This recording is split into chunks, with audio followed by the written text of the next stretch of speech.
her books in general are spicy.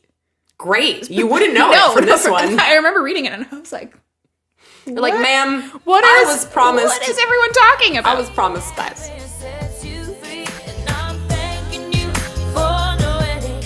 Hello and welcome to today's episode of Smut Girl Wants Book Club, where two best friends talk about a book that we have just read.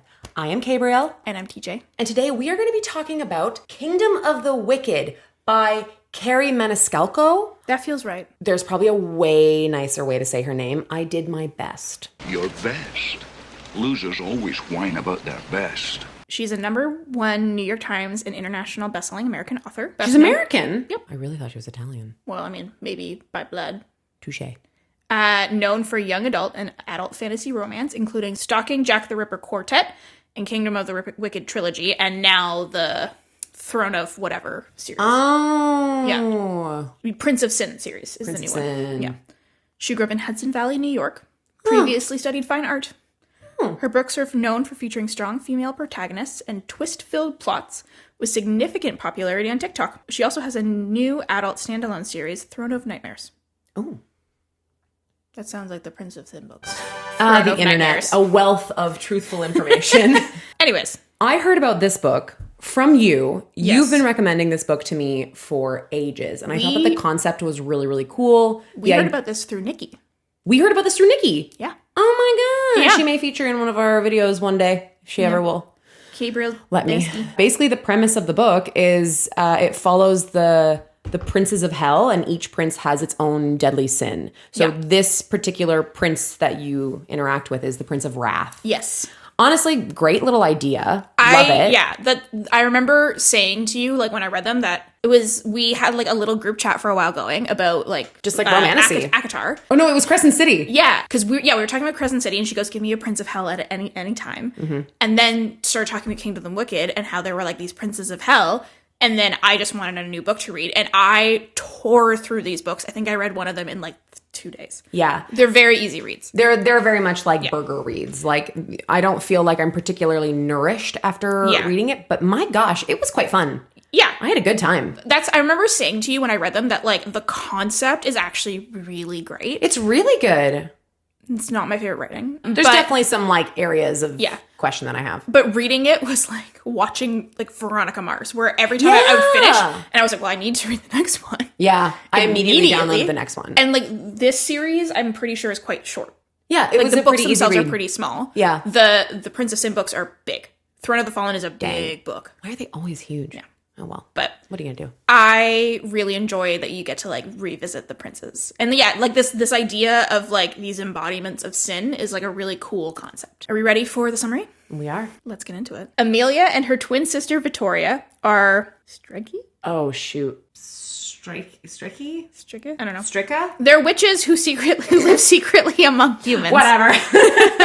Avoiding notice and persecution. One night, Victoria misses dinner service at the family's renowned Sicilian restaurant. Amelia soon finds the body of her beloved twin desecrated beyond belief. Devastated, Amelia sets out to find her sister's killer and to seek vengeance at any cost, even if it means using dark magic that's been long forbidden. Then Amelia meets Wrath, one of the wicked princes of hell that she has been warned against in tales since she was a child. Wrath claims to be on Amelia's side, tasked by his master with solving the series of women's murders on the island. But when it comes to Wicked, nothing is as it seems. A little short and dirty. I like it. I don't really have, I don't really have much to add to that. It makes me think about the book a lot. But so for the record, this book, I actually listened to the audiobook. Oh. And it was read by this, like, fabulous woman who I'm guessing is Italian or does a very good Italian accent. So she was like, oh, Vittoria and Trattoria. And I was just like, I think this would be a better experience as an audiobook than it was an awesome experience as an audiobook. The writing took me out because it was like, this is a really good concept. The execution is, like, not 100% there. It was a really, and then this audiobook narrator as well, she added little bits of, like, echo and stuff, like, just occasionally it made these really like witchy kind of ghosty things. It was really good. That's the but thing. Let me tell you, that Italian was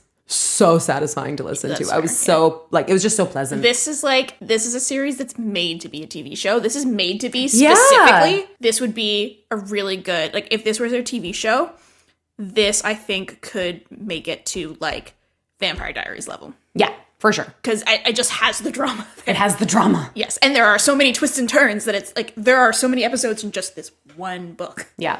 That would actually be great. I would watch every I would episode totally watch it. Oh, yeah. I needed a good new fantasy series. That'd be I need really to be fun. making more of them. Okay, next up we are going to talk about characters. On a scale of 1 to 5, how much did we like these characters? I'm going to give it a 3. Yeah. That makes sense. I don't think these are like the most compelling characters I've ever read. No, I think one of the things I struggled with is, so it's mostly from Victoria's point of view. I don't think they do a ton of, my bad, because I like the sound of her name. Victoria's dead. Victoria, yeah, bye, R.I.P. Amelia, the thing I didn't like about Amelia is they keep going on about how she's like never been exposed to the darker side of her witch magic. Mm-hmm. And she keeps making these leaps of judgment about what is going on as a very uneducated person. And it drove me a little crazy. Yeah. Because she was so confident and so bossy, which normally I like, but there's just these little statements that she will make and nobody confirms or denies if she's actually right. And I found it really annoying because it didn't make me feel like she was smart and actually intuitive. It just made me feel like she was bold and like overconfident, overconfident. That's fair. And yeah, I agree. I think in this one, I was just like they felt a little flat. I felt like there was a reason for it. Remember, I've read them all, but like this is very much like how I felt during it. Like it felt like there was like information that you're yet to learn. Yeah, and I do feel like that was definitely palpable while you were listening to it. Obviously, the characters are withholding information. So there is an answer to the question, but because so much was withheld in this first book, it was very obvious that there was more information to come, but it made this first book a little annoying because of that. Because I was like, I could really go with at least a couple answers right now, and you don't get a lot of answers. Of the three that that's why I immediately went to the next one, because I was like, there's a lot of questions. And I mean it ends on such a cliffhanger too. Such a cliffhanger. But yeah, everyone feels like very, not, I wouldn't say one-dimensional, but they don't like you're missing a lot. I do feel like there was also like a little bit of insta-lust. Like they don't go anywhere with it. No. But it feels like there's like instant attraction and you're just kind of like, okay. I didn't get that actually from this one a little bit. Like she does, because she's so like headstrong, she does kind of say like, they do talk about how demons are going to be, they could shape themselves to whatever they think the person they're with is going to like. So I think he kind of like knew he was hot, but she was so like confident that she's like, oh yeah, he's definitely like hot. So anyway, like it seemed like he really grew on her for me a little bit. That's fair. But I remember there being a lot of comments of just like how beautiful she was. Yeah. And it was like a little bit much. Yeah. Here in town there's only she who is beautiful as me.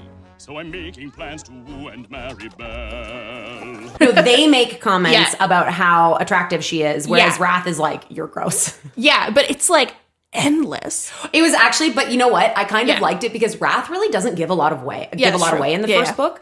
So you are kind of like, oh, he might hate her. And then because everybody else is like, oh, you're a pretty little thing. I'm like, oh, I think he's lying.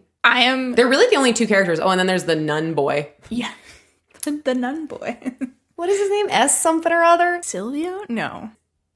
Anyway, don't worry about it. We can worry about it later. Because you don't get exposed to a lot of the other characters. It's really just about those two. Yeah, and you don't like solve the mystery by the end of it. Mm-hmm. So you're just kind of like, okay. Yeah, it's basically like, it's like a tip of the iceberg kind of thing. Like you solve the very basic part of the murder, but you don't actually know like the why. And no, like, there's a lot of her motivation that you're kind of missing. Because it's like, we're very focused on who killed her sister, obviously. So you miss kind of like more about her. And like, I mean, it does very much like that's kind of her only personality trait. Like, I mean, it does feel like things are being kept from her. Absolutely. Yeah. Next up is Blush Factor. Blush Factor. On a scale of 1 to 5, how blush-worthy was this book? I like a 2. I was going to give it a 2. We're so in sync right now. I'm also trying to remember. So nothing happens. Yeah, okay. I think in this one, I don't even know if they've kissed. No, there's like a weird kiss where he like saves her life. Oh yeah, there's the tub thing. Yeah. Fuck, I forgot. I just read this which was like a little blush-worthy. Yeah, like a 2. Like a 2. Yeah. And there's like moments of attraction, but it's like he's not sweet. No. But she's also not sweet either. No. They're very much like they're very enemies. compatible, I think. Yeah. They're both very headstrong and very like fiery. It's weird because I guess it technically is a slow burn romance. Oh, yeah. We'll get to the next rating and then we'll breeze right through it because not much to talk about in that front. I think what's important is that this one really focused on the murder, like we said. This is a plot-heavy book. And there's there was a little bubbling going on between Wrath and Amelia, whose name I totally will not mess up in the future again. Yeah. There's a little bit of that bubbling kind of like tension. But it's not a lot. But it's just a little bit. Because you're really there currently in the book, at least, for the mystery. All of the other stuff is kind of secondary, but you can tell that it's coming. Which is kind of funny because then I spent most of the book like desperately searching for it. So there was an element of like, I was almost like making it up in my head more than was actually on the page because I really wanted it to happen. But then it just kind of like didn't. Yeah. So like it was very much like a slow burn because let me tell you, like one little hand graze, I was like, oh, frick. And like just it's happening. It's happening. It's not happening. Yeah. Her books in general are spicy. Great. You wouldn't know it from this one. I remember reading it and I was like, like, ma'am, I was promised. What is everyone talking about? I was promised spice. On that note, should we breeze through Scoville? Let's go Scoville. So on a scale of 1 to 5, 1 being not, 5 being totally, how spicy is this book? Like a 0. It's a 0. They don't. I think they kiss a little bit, and that's about it. And it's like to save her life. It's to save her life. It's not even like sexy. Yeah, it like there's like some emotion. Yeah, because like when he like dies, there's like she's upset about it. I forgot about that. Yeah. Spoiler alert. I know. Oh, well. Yeah, she's like very upset about it. Yeah, but again, and she like ruminates on the kiss and stuff. And so there's like emotion, but there's no spice. No, not at all. No. So like that kiss felt more like romantic tinged than spicy tinged. Yeah, and it was more like a means to an end. Yeah. They do this a lot in books where, oh, there's people coming, like, we don't want them to know we're spying on them. Let's, like, make out. And, like, sometimes those moments are, like, fabulous. Like, what's the one with Ash? Blood and Bones series, whatever it is. Yeah, anyway, at the very beginning really where, good. like, Seraphina meets Ash. Yes, so good. It was very good. This book, it wasn't like that. No. I think it was sort of in that category. There was, like, kind of, like, a misplaced, because you don't know the context, like, desperation to, like, save her, which felt, like, very out of place, because he, like, doesn't like her. No. And you're just kind of like, why are you so desperate to save her life? And, like, that was interesting. All of these things add to the... We should just get into the plot. Yeah, let's go. None of this has to do with Scoville because there's nothing to talk about. There's no spicy. On a scale of 1 to 5, how did we like the plot? I would say 5. Nice. But in the way that I like the plot of a reality TV show. Okay. You know, like I was going to give it a 4. Okay, that's fair. In the way that I think it's quite creative and it's a very really creative, good idea. Yeah. It's a nice new kind of story. So I'm very interested. Like like the concept of like the Princes of Hell and this like personification of sin is like very intriguing. And like I could not get enough of the plot, but at the same time, I found that it's like it's very much a potato chip book. Yes. And there are times where you're like reading this and you're like, oh my God. Yeah, there's some slog worthy moments, but all in, I actually quite enjoyed it. I thought it moved at like a pretty good pace. Yeah. They cover a lot of ground. Actually, they cover so much ground that they would do things like, I got a plot frustration. Yeah. Okay. What are the freaking hours of the restaurant? Half of the time, she's running around the streets trying to figure out who killed her sister, and then she'll randomly be prepping or working in the restaurant, and then she has like a whole night to do, and I'm like, do they serve lunch? Do they serve dinner? What on earth kind of restaurant is this? Oh, so what time period are we in? I don't know. I had a lot of questions about that. So there's some things that I'm a little confused on that bothered me. Like as somebody who's worked in a restaurant for many years, I was like, I don't understand. Like, does she actually work there? Because she was like, I was making this pesto for the trattoria. And I was like, what? When? What meal? Is this a normal thing? Like, do they depend on you to make a special? Like, because you're not there that often. Because you're not there all the time. You just occasionally make stuff. So I'm like, I mean, it's their restaurant. It drove me crazy. Yeah. And I think it's because I'm a restaurant person, but I couldn't stop thinking about it. I think it becomes crazier too, like later. Like, I cannot say that they're not good. Because I read all 3 in a week. I read them with enthusiasm. Oh my God. Yeah. I tore through these books. And I was like, I need to know what happens. But there were times, and I think it becomes like, as you're going, you're just like, yeah. Oh my God. Okay. Yeah. Whoa. There are very few, like right when you think you're about to get like a moment of peace, a random demon monster like comes down the street and she's like chasing you and you're like, what is happening? Like the twists and turns that you are in for are genuinely insane. Like this was actually one of the first books that I could not predict. Because it just keeps going. You're like, oh my God. Because you think you have it, and then something else happens. It just moves a lot faster, I think, than I was expecting. So, like, everything took me by surprise. Yeah. Oh, yeah. And it's going to keep doing it. Great. I'm really excited. Like, keep sending me your theories, because it really is one where you're just like, what? Oh, okay. And then at the end of the next book, you think you got it. No.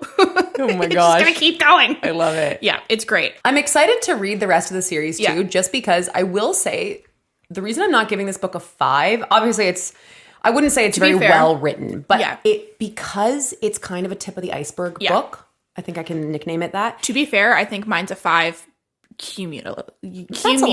I'll allow that. Because the reason mine's not is because it's a tip of the iceberg book, it feels like there are plot holes. Yes, that's fair. Not that there's information that we don't know yet. Yeah.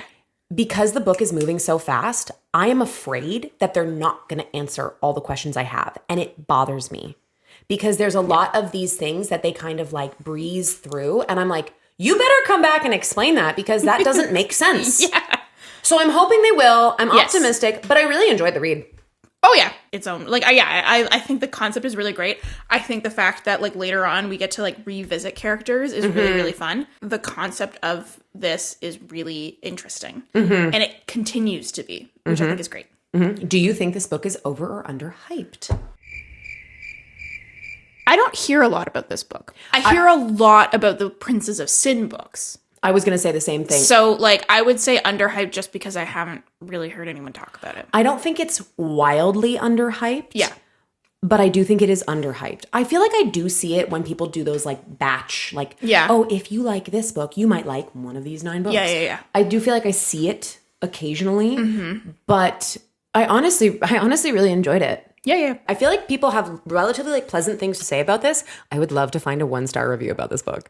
I want to look it up right now. So, yeah, I think that's kind of everything I got to say about it. Yeah, I would say this is like a solid start to a series. Yeah, absolutely. I would completely agree. Like, I am interested in the rest. I'm going to do it. Yeah. So that's everything for today. We will see you next time when we are going to be talking about One Dark Window. Excited. I am excited. I am very excited for that one. Me too.